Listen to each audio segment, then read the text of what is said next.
Предистражна постапка. Во оваа фаза бил предметот во обвинителство за кој неколку кривични пријави има поднесено Киро Тошевски, човекот кој тврди дека премиерот, односно неговиот брат, преку манипулации и трети луѓе, сакаа да му го земат имотот и објектот, голем 12.700 метри квадратни, помеѓу хотелот Хилтон и факултетот ФОН.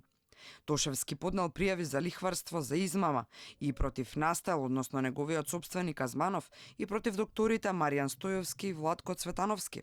Надлежниот јавен обвинител издаде наредба до Министерството за внатрешни работи, БЈБ, единица за економски и компјутерски криминал, за прибирање на докази релевантни за утврдување на фактичката состојба.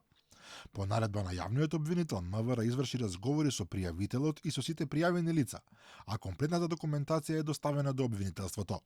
Во моментов се врши анализа на прибраните материјали и на доказите доставени од подносителот, по што ќе биде донесена јавно обвинителска одлука. Азманов вчера демантираше дека воопшто во име на заеви настапил пред Тошевски со намера да му го купи имотот. Всушност Азманов е дециден дека не сакал никогаш да го купи. Тошевски пак сведочиот и самиот му признал со која намера ја прават сделката. Азманов. Истата приказна, истата се.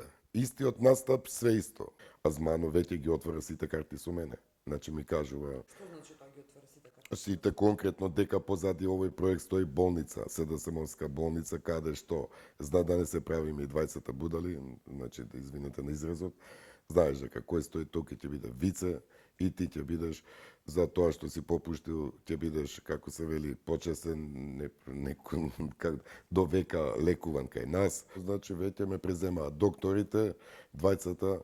Значи, едниот е познат гинеколог, тој него ќе го именувам, зашто тој е директен актер и спотер, или како го викате, помеѓу премиерот Заев, Азманов и еден од круцијалните играчи, мислам, за да успеат во овој нивен замислен, не замислен, туку вистински проект кој што го успеале.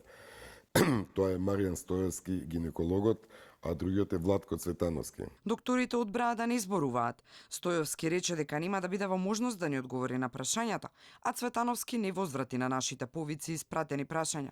Но премиерот вчера се произнесе. Сакал да му помогне на Тошевски, затоа комуницирал со него. Демантираше дека брат му Вице има некаква врска.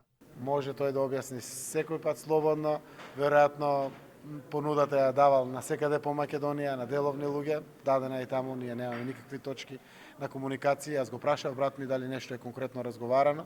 Она што го доби, вика да, човекот понуди таква локација, но бате ти знаеш дека ние бизниси такви немаме за развој и ако може да ја понудат на некој, секој пат сите да може да ја понудуваме. Тоа е комуникацијата.